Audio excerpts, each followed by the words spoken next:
Hey guys, this is Omni Bear with a Toysday Tuesday review. The paper in this one isn't very hidden, so you guys already can tell what this is. This was the Toysday Tuesday I was talking about. This came out. This is D.Va. This is the Nendoroid 847 D.Va Classic Skin Edition Nendoroid from Overwatch. This came out technically, I believe, last week, but of course with shipping time and all of that, that wasn't going to happen in time, and so that's why we're doing it today. Because I got it on Saturday, and I wasn't going to do the review. Even though I really wanted to, I wasn't going to do the review on Saturday, because that breaks the rules of Toysday Tuesday. As you can see, it is the new Nendoroid box size, so it's a little bit more smaller. It's a little bit smaller, more compact. And I already said my opinion on it, which is that I do enjoy these boxes for storage purposes and all of that. But I mean, of course, there are other reasons why they could be better, as far as collecting and displaying. If you are actually using these boxes, but anyway, without further ado, let's open it up and see what's inside.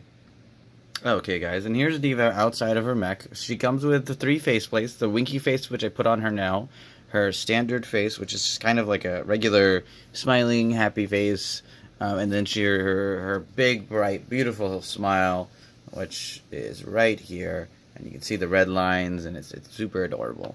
The headpiece is interesting. The microphone, or I'm sorry, the microphone. The headset is part of the flap, but the hair actually moves. And I guess if you really are smart about picture taking, you could technically, from the front, you could take her picture as if she's wearing short hair. Custom Nendoroid makers, you know what you can do with that. Make junker skins. Make the D.Va skin, you know, things like that. So that's fun. The bubblegum actually is an accessory that's interesting because it's not in her face. I mean, it is in her face, but like, let me show you. It's a ball attached to a tab that actually goes into the neck. So that's really, really cool. The reason why, if you guys are also wondering, the reason why I have the pop, one, it was an amazingly cool gift, birthday gift, Christmas gift. And I also wanted to, it gave me a perfect opportunity to do comparisons, because while obviously most people have their convictions about pop, the pop mecha is actually really cool. It is kind of to scale almost though to the Nendoroid. So if you really wanted to, you can combine those two things and have an adorable version of that $300 statue. That I would never really purchase that because it's really expensive. The problem with the pop for me, honestly though, is the D.Va, and that's just because the D.Va is, you know, she's very small. As far as, as you can tell, the scale is kind of to fit, almost-ish. If you're good with photography, you can make it definitely work. But the D.Va pop, for me, it was the stance, and it just didn't look correct. I leave her in there, though, for the accuracy of the pop itself.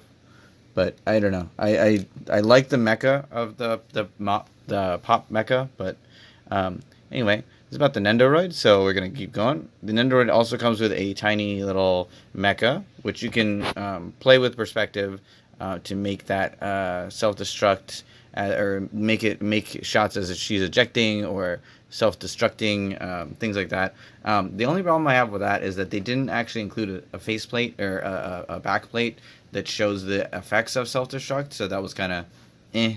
I mean, that would have been a nice little touch, but, you know, that's neither here nor there. Maybe they'll do it in another D.Va skin when they do the next D.Va skin Nendoroid.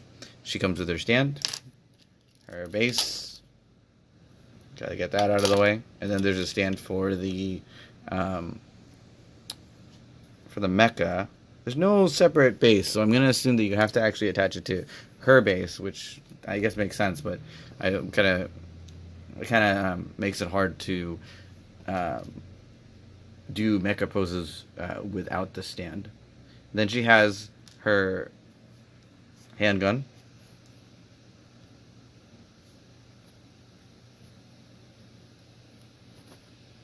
Trying to get focus on it. So as you can tell, it's not there's no real trigger on it as far as the detail. There is a trigger, but it's filled in. The reason for that is because the hands that hold it is just a peg in it. But she does get both left and right hands, so you don't have to choose which hand holds the gun, which is really cool. And of course, she came with the peace sign hand, and then the phone hand, which are separate items, and I can show you on the D.Va hand, which is really nice that they're starting to do it that way. Even though in the package it actually comes together, it's nice that they're actually making these separate pieces, because if anything, if you guys have seen any of my reviews where I have teacups or anything like that, they break very easily when it's having to be sculpted on that little tiny joint. She comes with the Mountain Dew. I don't know Korean, so I don't know what that says. I don't know if that's Korean. I think that's Korean. Can't tell because it's so small. I'd assume so because D.Va's Korean, not Japanese. Then she comes with heart hands as well, just like her out of mech emote.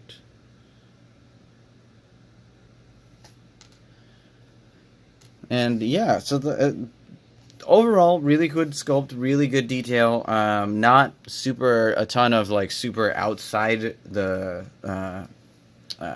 accessories like some other Nendoroids would have come with, but you know what? I mean, she does come with enough, and I do think that she has the same amount as May as far as competing for accessories, because I'm trying to think now. Mercy had her gun and her staff, and the effect parts for that. Tracer had her bomb. Oh, I think Tracer only had her bomb and her guns. So technically, I think that she got the least. But yeah, really cool, guys. Let me know what you think, and I'll see you guys in the next video, which may not be a Nendoroid, but we'll see what happens. Later, guys.